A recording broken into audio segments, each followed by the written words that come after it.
नमस्कार साथियों, जय हिंद। आप सभी का स्वागत है एग्री मालवा एकेडमी के यूट्यूब चैनल पर।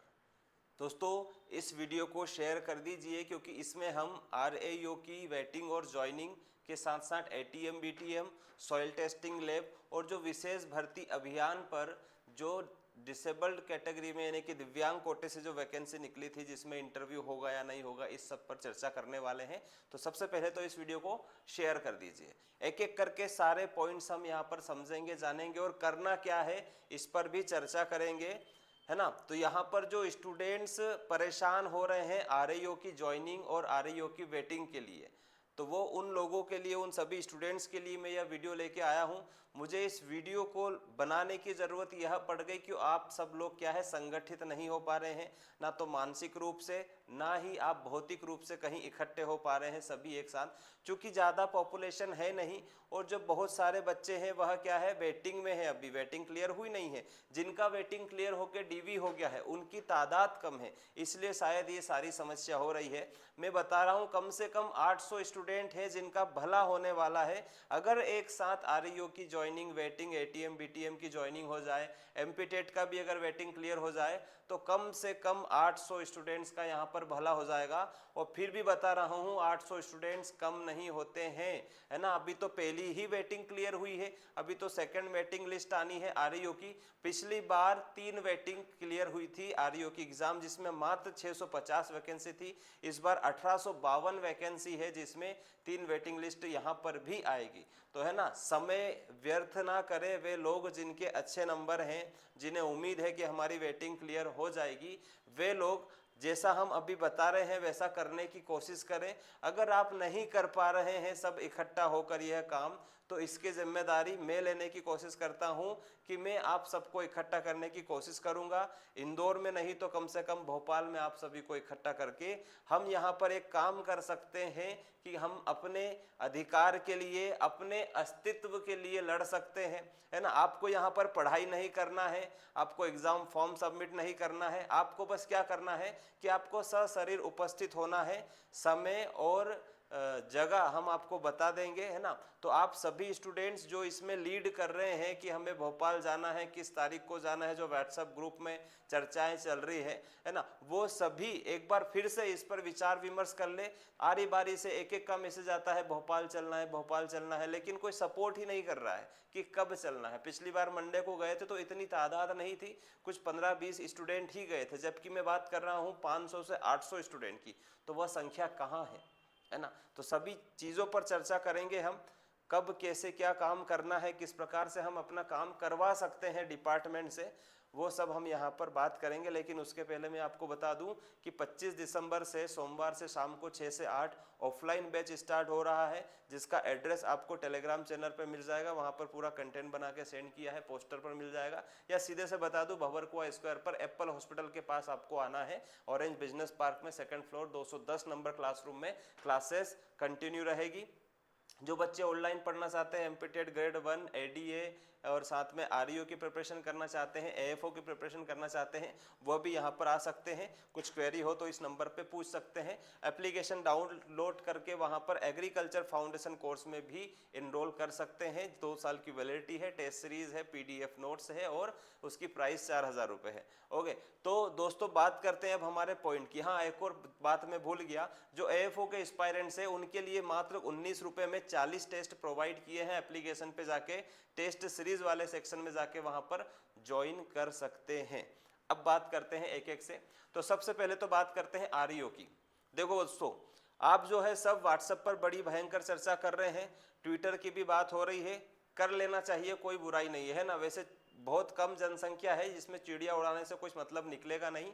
जब 20,000 या 1 लाख लोग होते हैं तो कहीं जाके सरकार तक बात पहुंचती है, तब जाके जो है सोशल मीडिया के माध्यम से दबाव पड़ता है। लेकिन अगर जो बच्चे बीएससी एग्रीकल्चर कर रहे हैं, एमएससी कर रहे हैं, बीएड कर रहे हैं, एमपीटेड, एडीए, एएफओ की तैयारी कर रहे हैं, वह अगर एक साथ मिलकर ट्विटर करें तो 50,000 पॉपुलेशन तक जाने में कोई परेशानी नहीं है। इतने स्टूडेंट सब जगह हैं। अकेले इंदौर में ही प्राइवेट कॉलेजेस में हम देखें तो बहुत सारे स्टूडेंट हैं, है ना। तो प्राइवेटाइजेशन तो हो गया है बीएससी एग्रीकल्चर में, जो अलग अलग कोर्सेज चल रहे हैं अलग अलग कॉलेज में, लेकिन एकता नहीं है, यूनिटी नहीं है। जो ICR वाले स्टूडेंट है उन सब में क्या है, यूनिटी है, सब संगठित है, लेकिन उनकी संख्या कम है। तो हमें करना क्या है, ट्विटर करना है, कर लीजिए। एक स्टूडेंट का कॉल आया कि सर RTI लगाते हैं। भाई चालू भर्ती में क्या RTI लगाओगे? RTI लगाई जाती है जहां पर आप जो है कितनी वैकेंसीज है, कितनी सीट खाली है, उस पर पता कर सकते हो। तो वो तो ऑलरेडी डिपार्टमेंट ने अपनी वेबसाइट पर डाल रखा RTI वाले सेक्शन में, वहां जाके आप PDF डाउनलोड करके देख सकते हैं, है ना। RTI से यहाँ पे अभी चालू भर्ती प्रक्रिया में कुछ नहीं होने वाला है। देखो अब मेरी बात ध्यान से सुनो, बातें चल रही है मंडे को लेकर, तो आपको बोल रहा हूं कि आप सब लोग मंडे को एकत्रित होइए भोपाल में। मैं आपको जबरदस्ती नहीं बोल रहा हूं, आपको भड़का नहीं रहा हूं कि वहां जाके जो है संचालय और डिपार्टमेंट की बिल्डिंग पे जाके तिरंगा फहराना, नहीं भाई। विनम्रता पूर्वक जाके वहां सशरीर उपस्थित होना है, विनम्रता पूर्वक वहां पे आवेदन निवेदन करना है कि साहब हमको ज्वाइनिंग दे दीजिए, हम परेशान हैं, हम जो है बहुत ज़्यादा बेरोजगार हैं, बहुत ज़्यादा परेशान हैं घर से भी और अपने जीवन से भी, इसलिए हमको तत्काल ज्वाइनिंग दे दीजिए। साथ में, है ना, वहां पे जाके किसी तरह की बदसलूकी नहीं करनी है। अगर आप ये काम नहीं कर पा रहे हैं तो उन स्टूडेंट्स के जो है कॉन्टेक्ट्स मुझे शेयर करें, मुझे इस नंबर पर व्हाट्सअप करें। मैं आप लोगों को के लिए अपनी साइड से कॉलिंग करवा के या किसी भी तरह इकट्ठा करने की कोशिश करूंगा, जिसकी जिम्मेदारी मैं लेने को तैयार हूं, है ना। ट्विटर से काम नहीं होगा, आपको भौतिक रूप से वहां उपस्थित होना पड़ेगा। अब करना क्या है, आपके पास 1 महीना है जिसमें 4 वीक होते हैं, यानी कि हर वीक के पहले दिन आपको सोमवार मिलता है। सोमवार को आपको वहां पर उपस्थित होना है।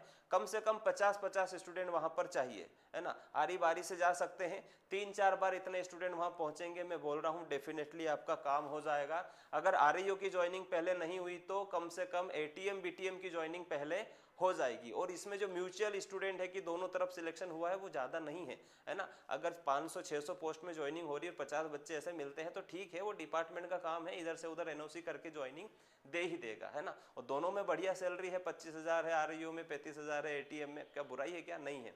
तो कर लो, अपने वजूद के लिए, अपने अस्तित्व के लिए एक बार इकट्ठा हो जाइए, कोई बुराई नहीं है। वरना जो स्टूडेंट जिनकी अभी भी शादियां हुई है या होने वाली है, वो फिर घर वालों को क्या जवाब देंगे, हैं? जब तुम 3-4 साल समय देकर तैयारी में अपना जीवन लगा सकते हो तो कम से कम 1 या 2 महीने के लिए आप इकट्ठा नहीं हो सकते क्या? कितना खर्चा आता है भोपाल जाने का?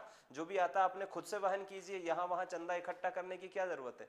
कहीं आपको रिश्वत तो देनी नहीं ना 5-10 लाख की, 500 रुपये खर्च होगा, जाइए और अपने हक के लिए लड़िए। इतना तो आप फालतू में इधर उधर रिचार्ज करना, बाइक से घूमना, गुटखा बीड़ी सिगरेट, ये सब इनमें खर्च कर ही देते होंगे ना। तो 1-2 बार मूवी मत देखने जाओ, कम से कम भोपाल अपने हक के लिए लड़ने जाइए। तो आप लोग ये काम करें, डेफिनेटली मैं आप लोगों के साथ हूँ। किसी भी तरह की परेशानी हो कॉल कीजिए, व्हाट्सएप मैसेज कीजिए, ठीक है। तो RAO और ATM BTM वाले तत्काल प्रभाव से इस काम को अपने लिए करें, और करना पड़ेगा आपको।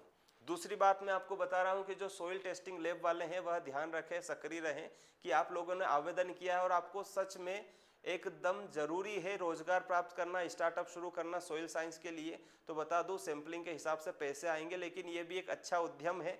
तो आप लोगों ने आवेदन किया है तो सक्रिय रहें, आपके आसपास कहीं ना कहीं अलॉटमेंट हो रहे हैं। इसकी प्रॉपर लिस्ट नहीं आ रही क्योंकि इसमें जिले वाइज काम हो रहा है, ब्लॉक लेवल पे काम हो रहा है। तो आप सोचो कि लिस्ट आएगी फिर हमारा कुछ होगा, नहीं भाई। कुछ डिस्ट्रिक्ट में जैसे झाबुआ, सिंगरौली, इनमें जो है एक कैंडिडेट का नेम आने लगा है। बोल रहे कि संस्थाओं का पहले आ रहा, तो वो उसमें नियम में है, नोटिफिकेशन में, उसमें कुछ नहीं कर सकते। संस्थाओं को भी अलॉटमेंट हो रहा है, स्टूडेंट के लिए भी अलॉटमेंट हो रहा है ना। तो सक्रिय रहें। किसी भी प्रकार की और कुछ जानकारी चाहिए तो यहाँ पर कमेंट कर सकते हैं या व्हाट्सएप पे मैसेज कर सकते हैं। इसके बाद बात करते हैं हम कि जो विशेष भर्ती अभियान में जो दिव्यांग कोटे से जो सीट आई थी, है ना, उसमें क्या हुआ। तो MP ऑनलाइन पे अपने फॉर्म सबमिट किया, आई फॉर्म पर, वहां से मेरिट लिस्ट बनी है। लेकिन मेरिट लिस्ट कैसे बना दी डायरेक्टली कि उसमें जो है उन्होंने मेरिट स्टेटस में मेरिट और वेटिंग बता दिया, है ना, जिसका कोई आधार ऐसा लगा नहीं। जिस बच्चे का MSc हॉर्टिकल्चर था वो बोल रहा है कि सर मेरे परसेंट ही काउंट नहीं किए, जबकि उसके अच्छे खासे परसेंट थे, वो लिस्ट में टॉप आ सकता था, है ना। तो ये जो लिस्ट है अभी इसमें क्या होगा, इंटरव्यू के लिए कोई अपडेट आया नहीं है। मैं आपको एक चीज़ क्लियर कर देना चाहता हूं कि जितने भी स्टूडेंट्स इसमें अप्लाई किए हैं, जितने भी दिव्यांगजन हैं, आप लोगों को एक बार कम से कम डिपार्टमेंट बुलाएगा वेरिफिकेशन के लिए कि आपकी दिव्यांगता का प्रतिशत कितना है। सर्टिफिकेट चेक करेंगे, आपका मेडिकल होगा, चीज़ें वो चेक करेंगे, वेरीफाई करेंगे कि कहीं कोई फर्जी तो इसमें नहीं है, या फिर कोई ऐसा कि जो कि इस भर्ती के लिए योग्य नहीं है और वो गलती से आ गया हो, या फिर उसका BSc 3 साल का हो, सीट टेक्नोलॉजी से हो, ये सारी चीजें वो चेक करेंगे, उसके बाद ही आगे प्रोसेस करेंगे, है ना। तो साक्षात्कार एक प्रकार से यहाँ पर क्या होगा, फॉर्मली होगा, औपचारिकता रहेगी। और अगर सच में जैसे एलडी में अगर साक्षात्कार होगा तो उसकी कुछ अपडेट आएगी तो मैं डेफिनेटली आप तक पहुंचा दूंगा। तो आप सभी लोग से रिक्वेस्ट है कि इस नंबर को सेव कर लें, स्टेटस चेक करते रहे, या फिर एग्री मालवा एकेडमी का एक व्हाट्सअप चैनल बना हुआ है उसे ज्वाइन कर लें, टेलीग्राम ज्वाइन कर लें, जहां से आपको जानकारी मिलती रहेगी, है ना। तो दिव्यांग जन तक ये वीडियो पहुंचाने का काम आपका है, वीडियो को शेयर कर दीजिए। तो इसमें सभी एग्रीकल्चर के स्टूडेंट जो कि आपस में कहीं ना कहीं अलग अलग फॉर्म में उलझे हुए हैं, कोई एटीएम, बीटीएम, आरईओ में, सॉइल टेस्टिंग लैब में, या दिव्यांग कोटे की विशेष भर्ती में है, तो उन सभी से रिक्वेस्ट है कि वीडियो को शेयर कर दे। और भी किसी भी प्रकार की आपको जानकारी चाहिए, आप डायरेक्ट कॉल कीजिए, व्हाट्सएप मैसेज कीजिए, यूट्यूब पे कमेंट कीजिए, है ना। सामूहिक रूप से चर्चा करेंगे तो ज्यादा अच्छा रहेगा। तो मैंने जो आप सभी को जो बोला है उसका रिप्लाई आप मुझे कमेंट करके करें और बताइए कि इसमें और हम क्या अच्छा कर सकते हैं। मेरे हिसाब से 50 स्टूडेंट बहुत है, मुझे 500 की जरूरत नहीं है, 50 बहुत है। बार बार वहां जाएंगे हर सोमवार को, तो उन्हें भी महसूस होगा, वो भी आखिर में इंसान है, उनके अंदर भी दिल है। वो बात अलग है कि प्रशासन के माध्यम से उनके जो है हाथ खुले हुए नहीं है, है ना। तो मंत्री जी और नेता अपने क्या बोलते हैं अधिकारियों के आपस में कुछ बाउंडेशन, कुछ लिमिट्स भी होती है काम करने के तरीके में। ओपन हैंड कोई भी काम नहीं कर पाता है। ज्वाइनिंग और वेटिंग क्लियर होगी, लेकिन हम नहीं चाहते कि उसके लिए होली का त्योहार आ जाए, मार्च निकल जाए, 2025 आ जाए। नहीं, हमको जल्दी करना है ये काम, हमको दिसंबर में ज्वाइनिंग चाहिए। चाहते हैं कि हम नवंबर एंड में ज्वाइनिंग हो जाए। नहीं, जिनके डीवी हो रखा है आरयू का, उनका तो कम से कम ज्वाइनिंग हो जाए। ठीक है दोस्तों, तो और ज़्यादा लंबा वीडियो बनाकर ये चीज़ें समझाने की ज़रूरत नहीं है, इतने से ही वीडियो में काम हो रहा है, तो फिर यही बहुत है। तो आप सभी से रिक्वेस्ट है कि अपने हक के लिए लड़े, वरना ऐसे अधमरे रह जाओगे, लोग कुचल कर निकल जाएंगे, है ना। अपने अधिकार के लिए लड़ना सीखे और आगे आए। कम से कम जल्दी ज्वाइनिंग मिलेगी तो जल्दी सैलरी मिलेगी। अगर 1 महीने पहले ज्वाइनिंग मिलती है तो सीधे से 25,000 का फायदा है। तो क्यों अपना नुकसान कर रहे हो 500 रुपये के चक्कर में? इतना ही तो खर्चा लग रहा है भोपाल जाने में, और भोपाल कोई दूर नहीं है दिल्ली जितना, पास में ही है। बाय ट्रेन जाइए, सस्ता पड़ेगा। ओके, तो संडे को सब रेडी रहे वहां जाने के लिए, और मंडे को वहां पर पहुंच ही जाए। सुबह जैसे ही डिपार्टमेंट खुलता है सबसे पहले वहां पर आप दिखना चाहिए, तब जाके ज्वाइनिंग आपको मिलेगी। ठीक है दोस्तों, और भी किसी प्रकार की सहायता के लिए आप हमें संपर्क करें। वीडियो को शेयर कर दीजिए और चैनल को सब्सक्राइब कर दीजिए। Thank you so much. जय हिंद, जय भारत।